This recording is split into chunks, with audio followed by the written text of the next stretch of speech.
kasih atas waktunya dan kesempatannya hari ini dalam sebuah wawancara terkait dengan pengambilan keputusan nilai kebajikan, di mana itu mungkin Bapak sudah memahami antara dua hal, ada dilema etika dan moral yang sering ada kasus. Untuk pertanyaan pertama saya, bagaimana cara Bapak itu mengidentifikasi misalkan kasus-kasus yang ada di sekolah itu apakah dia sebagai ujian moral atau kemudian merupakan dilema? Terima kasih. Memang ada beberapa langkah yang harus diambil oleh kepala sekolah terkait dengan penentuan kebijakan. Kadang-kadang memang kita itu harus mengambil sikap, di mana sikap itu ya harus kita pertaruhkan ketika kita harus mengambil sebuah kebijakan.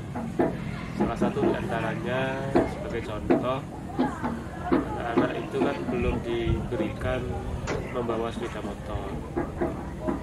Di saat anak-anak sedang berada di SMP, karena memang dari sisi usia belum diperbolehkan secara hukum. Tetapi ketika itu harus dilakukan kebijakan, maka ya kita harus berani melakukan sikap. Karena kalau anak-anak tidak diberikan membawa sepeda motor, kebanyakan di daerah sini ada anak tidak mau sekolah seperti itu. Dan terkait dengan itu, agar kita juga tidak terkena masalah, maka sekolah melakukan kerjasama dengan kepolisian, menyampaikan apa adanya.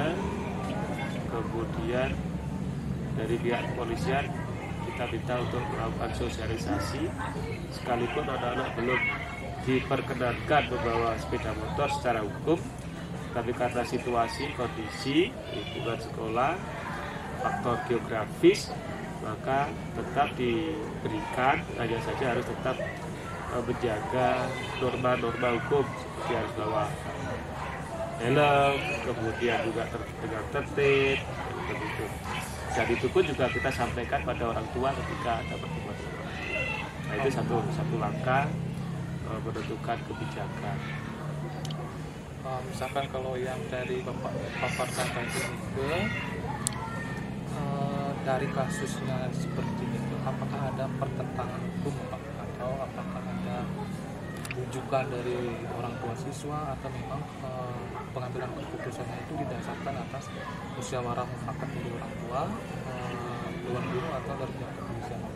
Ya, tadi sudah saya singgung bahwa secara hukum sebenarnya kita melawan hukum itu, tetapi secara moral, etika, karena itu sangat dibutuhkan oleh anak-anak, sangat diharapkan juga oleh orang tua, maka kita melakukan pendekatan dua sisi.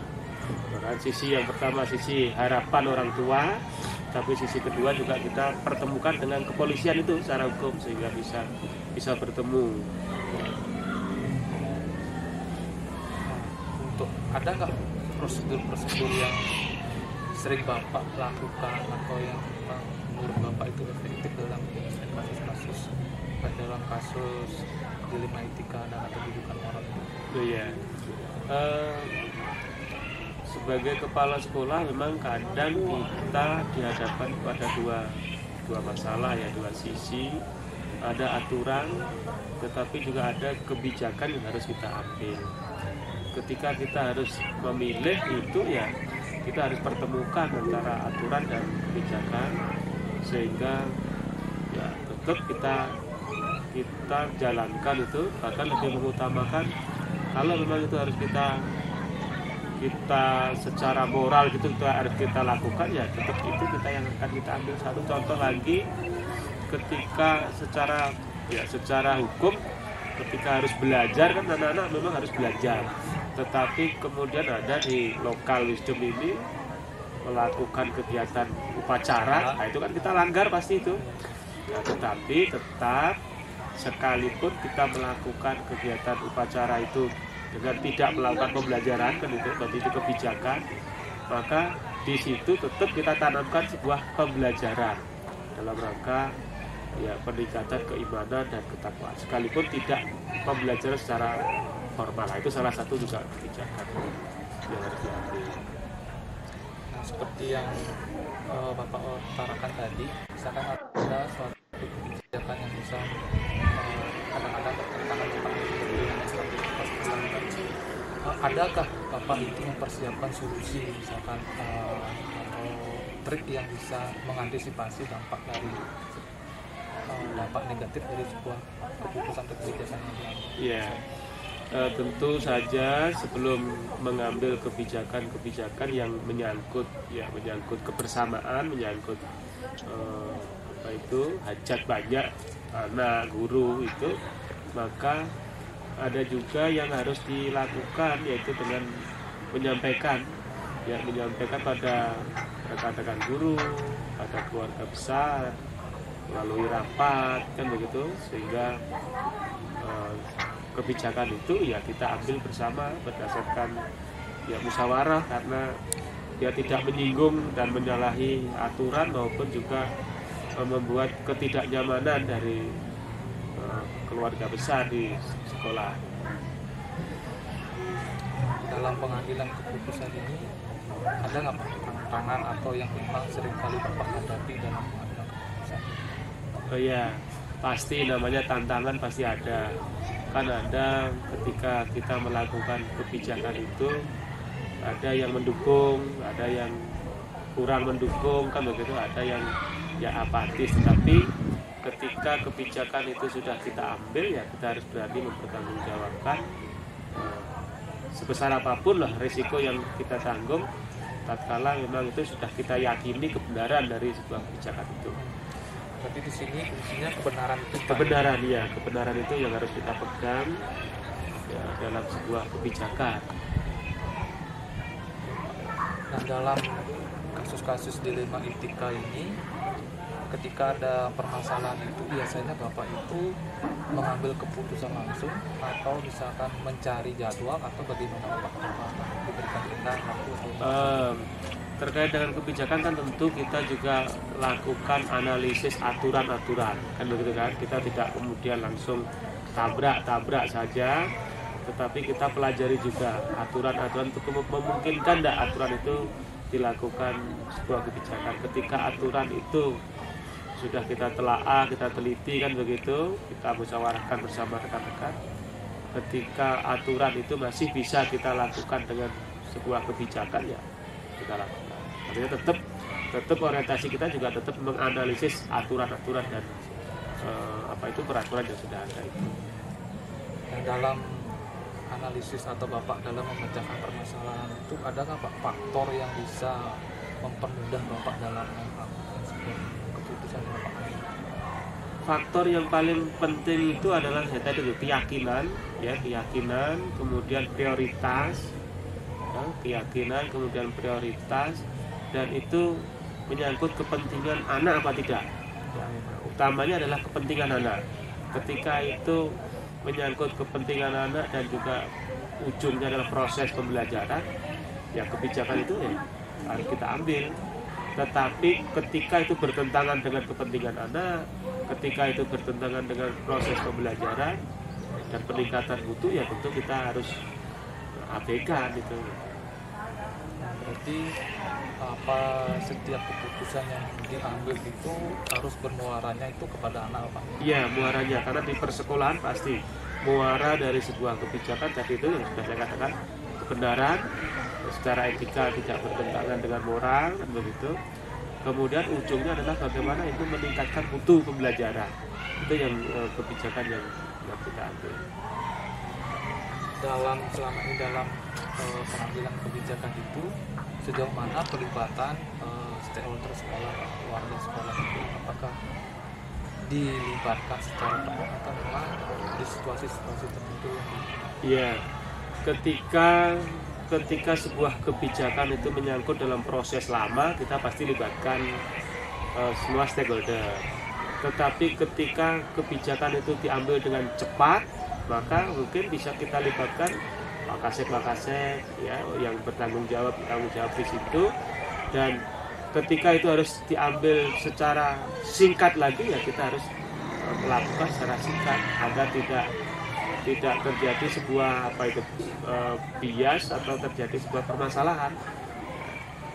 Seperti ketika kita ada, katakanlah kemarin itu ada permasalahan siswa dengan guru, kemudian orang tua merasa tidak nyaman. Nah, ini kebijakan itu harus berani saya ambil dengan waktu yang singkat tanpa harus konsultasi pada siapapun, sehingga orang tua tidak terjadi kesalahpahaman.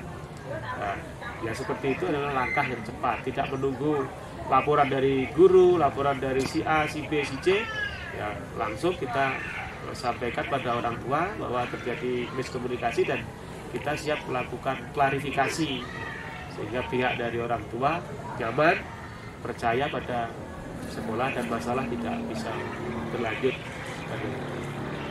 Dari sekian mungkin pasti banyak Pak yang permasalahan kasus etika atau kedudukan moral yang sering dihadapi.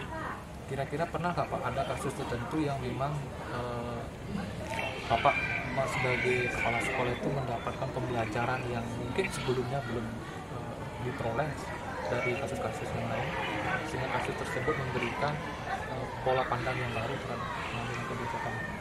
Iya, banyak hal yang menjadikan kita itu bisa belajar dari sebuah penentuan kebijakan itu.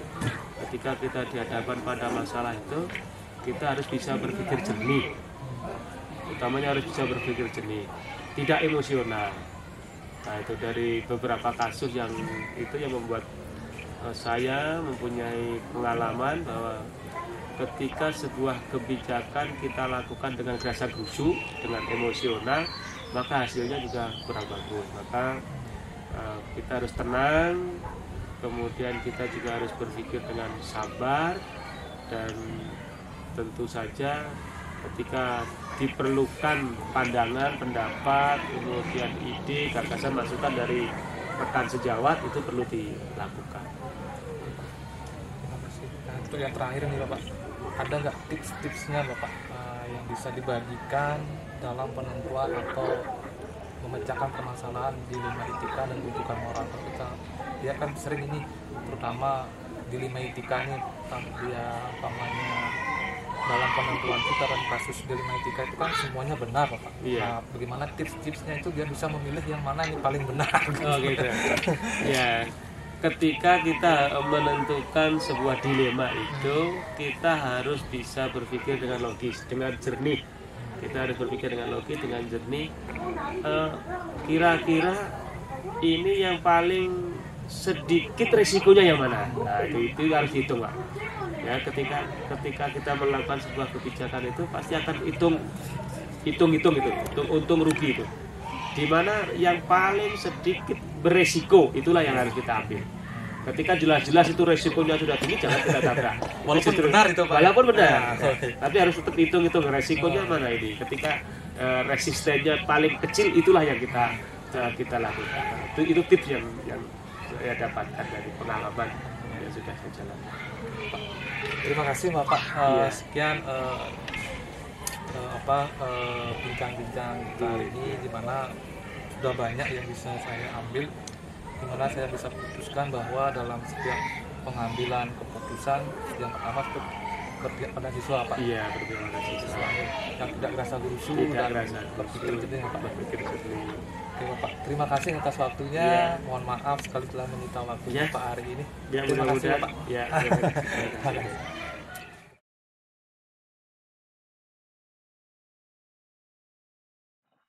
Selamat malam Pak Putu Darmayana selaku Kepala SDN 3 Satre. Terima kasih sudah meluangkan waktunya pada hari ini, di mana sebagai sebuah wawancara terkait suatu pengalaman yang Bapak alami dalam sebuah pengambilan keputusan, di mana kita tahu bahwa kasusnya bisa berupa dilema etika dan bujukan moral. Mungkin itu sering terjadi pada saat Bapak sebagai kepala sekolah, begitu nih. Nah, di sini yang mau bertanya sedikit, bagaimana cara Bapak itu dalam mengidentifikasi kasus-kasus yang mungkin yang pernah Bapak alami atau mungkin sedang terjadi di dalam instansi Bapak di SD31, di mana kasus tersebut apakah dilema etika ataupun sebagai sebuah bujukan moral. Bagaimana cara Bapak mengidentifikasinya itu? Silakan Bapak. Baik, terima kasih. Selamat malam, Pak Dengah. Senang sekali bisa berbincang-bincang di sini melalui Pikon ini. Baik ya, untuk kalau di sekolah kami untuk mengidentifikasi kasus-kasus ya atau masalah di sekolah kami terkait dengan dilema etika maupun bujukan moral itu, biasanya kami itu pertama melakukan pendekatan kepada pihak terkait itu, seperti anak atau misalnya kalau di sekolah kan anak biasanya ya. Ya, ya. Kebetulan di sekolah saya pernah mengalami masalah kasus seperti siswa yang jarang sekali masuk sekolah seperti itu. Jarang sekali masuk sekolah, kemudian pada akhir semester di sana kan harus ada keputusan ini siswa itu harus dinaikkan atau tidak seperti itu. Nah, jadi itu dilemanya di sana. Jadi kami bersama guru-guru coba mengidentifikasi masalahnya seperti apa anak ini kenapa tidak masuk sekolah seperti itu. Jadi kita lakukan pendekatan personal dulu. Kita berdiskusi dengan anak tersebut. Kemudian setelah itu kita menelusuri orang tuanya. Seperti itu. Kita datangi orang tuanya dan menanyakan penyebabnya anak itu kenapa tidak masuk sekolah. Nah, dari sana jadi kita bisa menyimpulkan dan mengambil langkah berikutnya seperti itu. Oke. Oh, berarti pernah terjadi kasusnya itu kasus berupa anak yang jarang sekolah, Bapak nggih? Nggih. Nah, dari kasus yang Bapak sampaikan itu atau kasus-kasus yang lainnya, bagaimana Bapak itu menjalankan pengambilan keputusan Bapak? Di mana kalau kita tahu itu, misalkan seperti kasus yang Bapak sampaikan tadi, mungkin ada pembenaran dari pihak siswa mungkin ya, mungkin tidak ada biaya dan sebagainya ataupun bagaimana, di situ pasti ada nilai kebenarannya juga di dalam pihak si anak gitu nih. Nah, bagaimana Bapak caranya mengambil sebuah inisiatif atau pengambilan keputusan yang mungkin Bapak ambil dari sudut pandang dari Bapak sendiri atau dari musyawarah dan sebagainya begitu, Pak?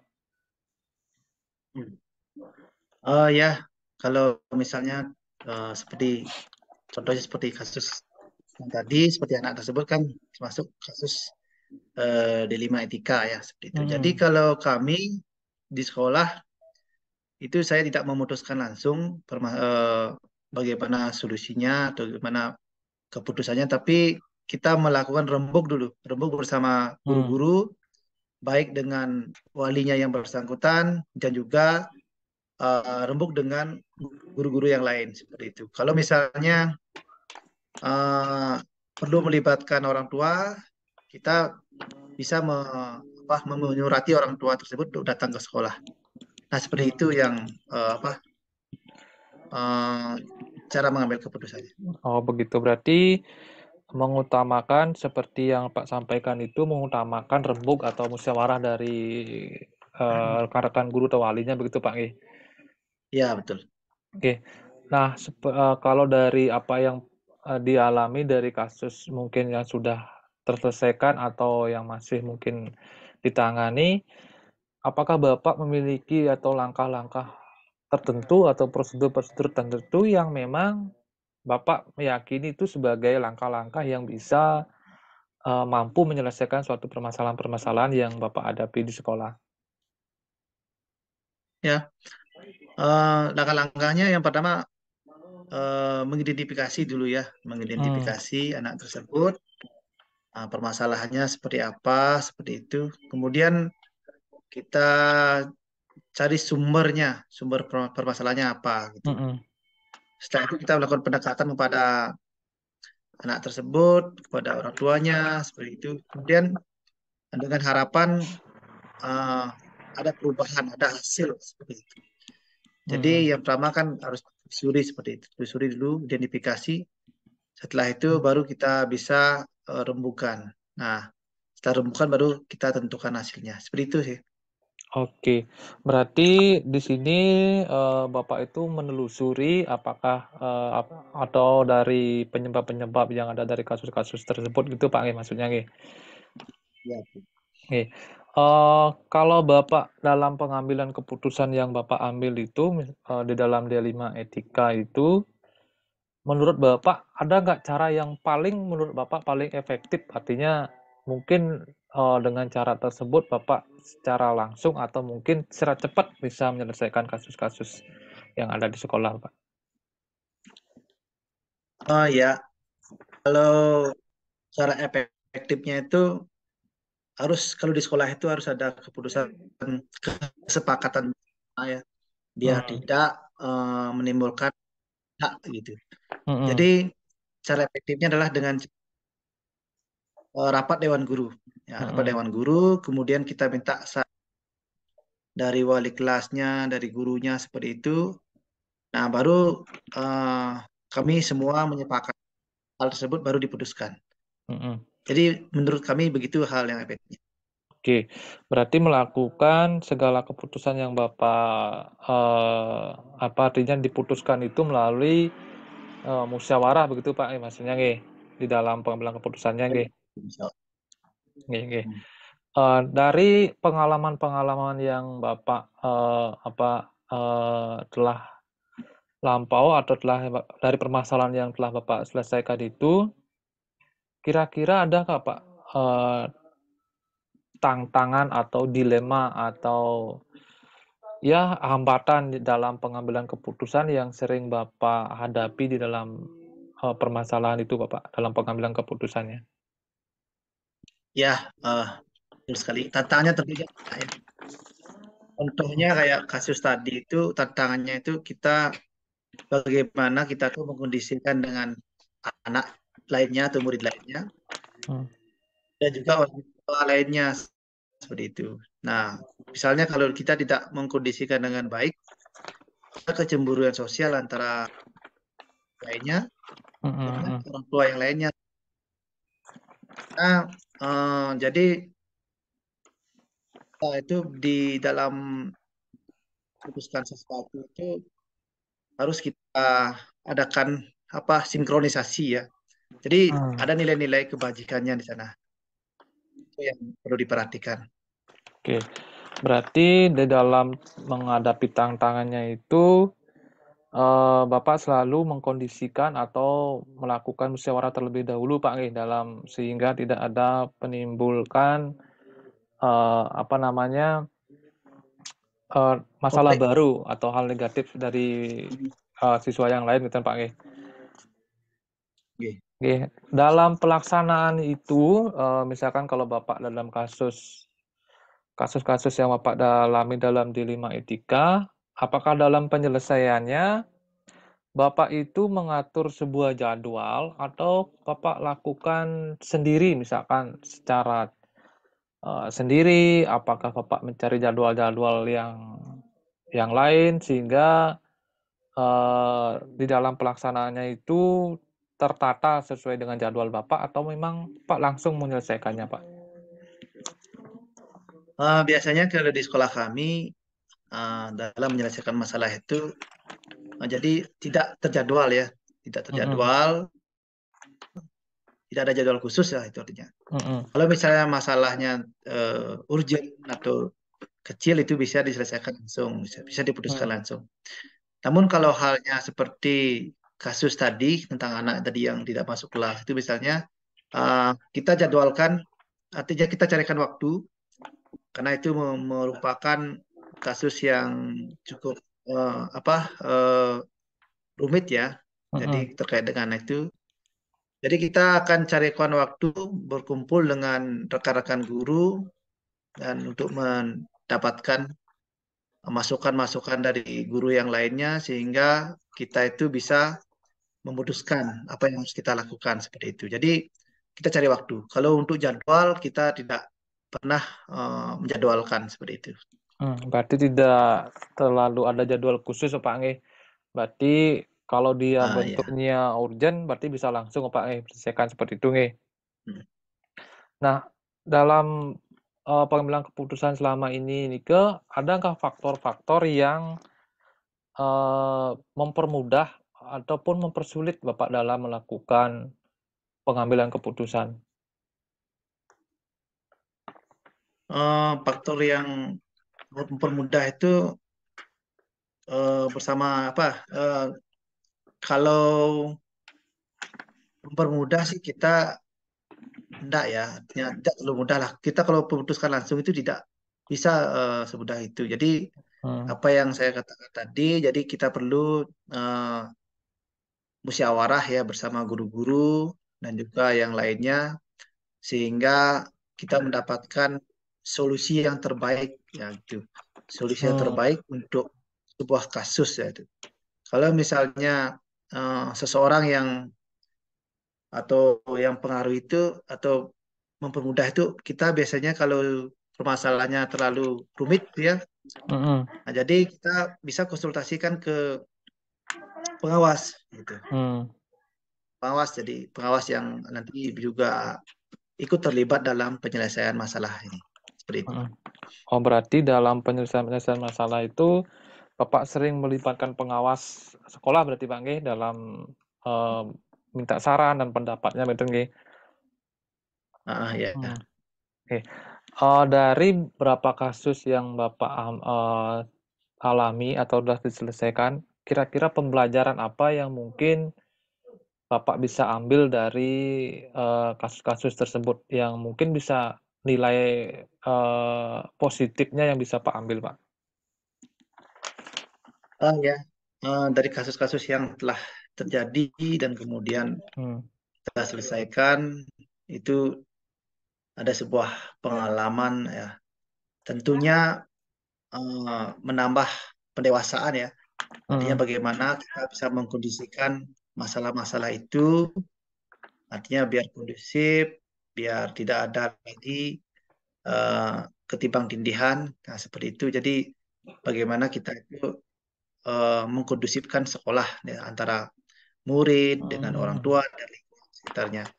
Jadi di sana juga harus ada apa namanya tanggung jawab ya, sama-sama tanggung jawab bagaimana sesama guru dalam mengambil keputusan itu. Jadi ini yang penting itu adalah bagaimana kita semua menjaga kondisi ya atau manage lingkungan itu biar tertata dengan baik. Nah, seperti itu. Ketika ada masalah-masalah, jadi kita bisa adakan rapat seperti itu dan mengambil nilai-nilai bandingannya. Jadi tidak semata-mata kita memutuskan atau menvonis atau menjudge siswa tersebut. Nah, seperti itu. Oke, Pak. Terima kasih, Bapak. Nah, ini lagi satu kali pertanyaan, Bapak, yang terakhir ini. Ada nggak, Pak, tips-tips yang bisa Bapak bagi sesuai dengan pengalaman atau yang pernah Bapak alami ketika mengambil sebuah keputusan dari D5 etika ini, Bapak? Kadang-kadang kan orang-orang itu kesusahan sekali mau bagaimana menentukan keputusannya. Nah, menurut Bapak ada tipsnya biar apa yang diambil keputusan diambil itu memang benar yang dibutuhkan Bapak seperti itu. Oh ya, kalau tipsnya mungkin kalau sering yang saya alami ya pengalaman saya itu, tipsnya adalah kita itu harus bisa bekerja sama, berkolaborasi dengan baik sesama rekan guru dan juga ketika kita mempunyai masalah seperti itu kita jangan langsung memberikan keputusan yang arogan seperti itu. Jadi kita tuh harus mengumpulkan fakta-fakta dulu. Fakta-fakta itu dikumpulkan, kemudian informasi dikumpulkan sehingga kita sudah menemukan sebuah fakta. Jadi kemudian kita diskusikan bersama rekan guru. Di sana adalah untuk ada kolaborasinya. Jadi ada kolaborasi dengan rekan guru sehingga kita dapat memutuskan dengan perasaan senang, bahagia, dan juga aman seperti itu. Jadi tidak ada perselisihan depannya. Ya itu saja sih mungkin. Oke, terima kasih Bapak atas bincang-bincang hari ini, sangat luar biasa dari pengalaman, dari pengambilan keputusan yang telah Bapak sampaikan. Nah, dan tipsnya Juni juga sangat menarik bagi saya, nih. Dan terima kasih juga ini atas waktunya hari ini bisa melakukan wawancara walaupun lewat Zoom ya, lewat Vcom-nya. Semoga nanti ke depannya Bapak bisa lebih bijaksana dalam pengambilan keputusannya mengenai dilema etika ya yang sering dialami. Oke, terima kasih Bapak untuk waktunya. Selamat beraktivitas kembali. Mudah-mudahan di lain waktu bisa bertemu lagi dalam wawancara dan di topik yang berbeda. Oke, sama-sama Pak Nengah. Oke.